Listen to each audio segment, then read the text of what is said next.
নমস্কার বন্ধুরা, ডলি রন্ধনশালায় সবাইকে স্বাগত। আর আজকে তোমাদের সাথে শেয়ার করব দারুণ একটা কুমড়ো আলু ডাঁটা দিয়ে রেসিপি। আর এইভাবে কুমড়ো আলু ডাঁটা দিয়ে রান্না করলে তাহলে কিন্তু দুপুরে গরম গরম ভাতের সাথে ছাড়াও আর রাতে লুচি, পরোটা বা রুটি যাই খাও না কেন তার জন্য কিন্তু এক্সট্রা করে আর তরকারি বানাতে লাগবে না। আর বন্ধুরা, আজকে রেসিপিটা শেষ পর্যন্ত দেখার জন্য তোমাদের কাছে আমার অনুরোধ রইল।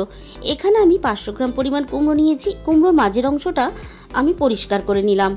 এখানে আমি 500 গ্রাম পরিমাণ কাঁচা পাকা কুমড়ো নিয়েছি। আর কুমড়োটা কাটার সুবিধার্থে আমি 4 ভাগে ভাগ করে নিলাম।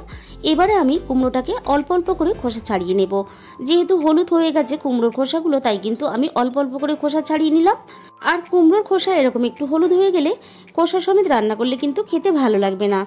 আর আমি যেভাবে আজকে কুমড়োটা রান্না করব, এইভাবে কুমড়োটা রান্না করলে তাহলে কিন্তু বাচ্চা থেকে বড় সবাই খেতে খুবই পছন্দ করবে। আর যে কুমড়ো খেতে পছন্দ করে না সেও কিন্তু ভালোবেসে এই তরকারিটা খেয়ে ফেলবে। আমি এইভাবে কুমড়োটা ডুমো ডুমো করে একটু বড় সাইজের করে কেটে নিয়েছি। সমস্ত কুমড়ো আমার এখানে কাটা রেডি হয়ে গেল। এবার আমি এই কাটা কুমড়োগুলো তুলে নিলাম। কুমড়োগুলো আমি খুব ভালোভাবে ধুয়ে পরিষ্কার করে জল ঝরিয়ে নেব। এবার আমি তোমাদের দেখিয়ে দেব আমি এই রান্নার জন্য কি কি নিয়েছি। কুমড়োগুলো ধুয়ে নেওয়ার পরে আমি একটা থালার মধ্যে নিয়ে নিলাম। আর নিয়েছি এখানে সজনে ডাঁটা। আমি ডাঁটাটাকে আগেই কেটে ধুয়ে পরিষ্কার করে রেখেছিলাম। আর নিয়েছি একটা মাঝারি সাইজের আলু। আর আলুটা এখানে একটু মোটা করে এইভাবে লম্বা লম্বা করে কেটে নিয়েছি। এবার আমি ডাঁটা, আলু আর কুমড়োগুলো একটা সাইডে সরিয়ে রেখে দিলাম। আর নিয়েছি এখানে ভেজানো কাঁচা ছোলা। আর অল্প একটু কাঁচা ছোলা দিলে এই রান্নার স্বাদ খুবই ভালো হয়। প্রথমে আমি একটা মশলা বানানোর জন্য কড়াইয়ের মধ্যে দিয়ে দিলাম 1 চামচ পরিমাণ পাঁচফোড়ন আর দিয়ে দিলাম হাফ চামচের একটু কম রাঁধুনি।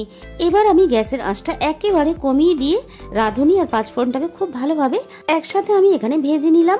আর খেয়াল করবে মশলাটা যেন পুড়ে না যায়। এবারে আমি নামিয়ে নেব। খুব ভালোভাবে ঠান্ডা হওয়ার পরে গুঁড়ো করে নেব। এবার আমি রান্নার জন্য কড়াইয়ের মধ্যে দিয়ে দিলাম প্রয়োজন মতো সর্ষের তেল। সর্ষের তেলটা আমি খুব ভালোভাবে গরম করে নিয়ে তারপর দিয়ে দিলাম এখানে ফোড়নে অল্প একটু পাঁচফোড়ন। আর দিয়ে দিলাম এখানে একটা শুকনো লঙ্কা কুচি।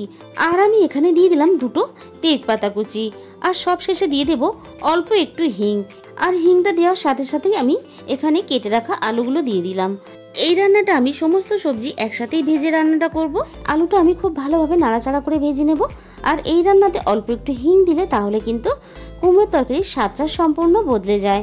আলুগুলো আমি খুব সুন্দর করে এখানে ভেজে নিয়েছি। আলুর একটা সুন্দর কালারও চলে এসেছে। এবারে আমি আলুর সাথেই দিয়ে দেব কেটে রাখা সমস্ত কুমড়োগুলো। সব কুমড়োগুলো আমি এখানে দিয়ে দিলাম। এবারে আমি কুমড়োর সাথেই দিয়ে দেব ভেজানো কাঁচা ছোলাগুলো। আর যে কোনো নিরামিষ তরকারিতে অল্প একটু ছোলা দিলে খেতে ভীষণই ভালো লাগে।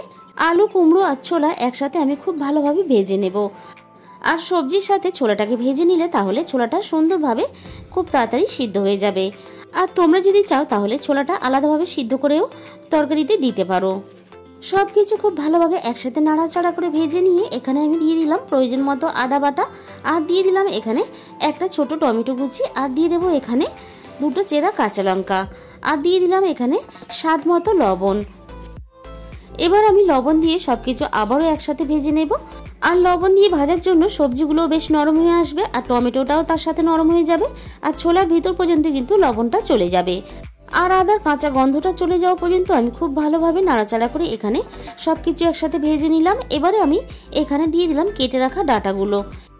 আবারও আমি একইভাবে ডাঁটাগুলো সমস্ত সবজির সাথে নাড়াচাড়া করে খুব সুন্দর করে এখানে ভেজে রেডি করে নিলাম।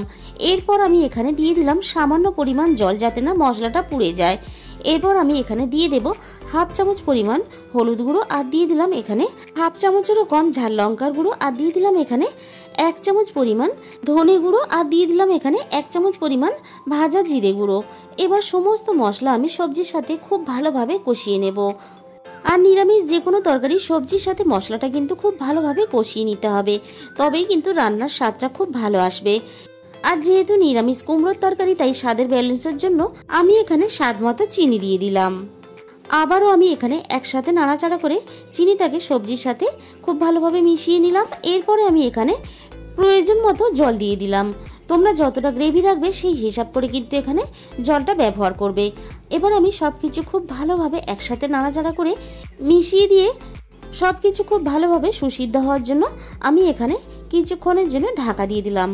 এদিকে সবকিছু খুব ভালোভাবে সিদ্ধ হতে থাক, আমি মশলাটা রেডি করে নেব। ভাজা মশলাটা আমার খুব ভালোভাবে ঠান্ডা হয়ে গেছে। আমি এবার হামানদিস্তার মধ্যে নিয়ে নিয়েছি। এবার আমি ভাজা মশলাটাকে খুব ভালোভাবে গুঁড়ো করে নেব। আর এই ভাজা মশলাটার জন্যই কিন্তু কুমড়ো আলুর ডাঁটার তরকারির স্বাদটা সম্পূর্ণ বদলে যাবে। আমার এখানে ভাজা মশলাটা গুঁড়ো করা রেডি হয়ে গেছে। দেখো এরকম করে মিহি করে আমি খুব সুন্দর করে গুঁড়ো করে নিয়েছি। এবার আমি কিছুক্ষণ পরে ঢাকা খুলে দেখে নেব সব কিছু খুব ভালোভাবে সিদ্ধ হয়েছে কিনা।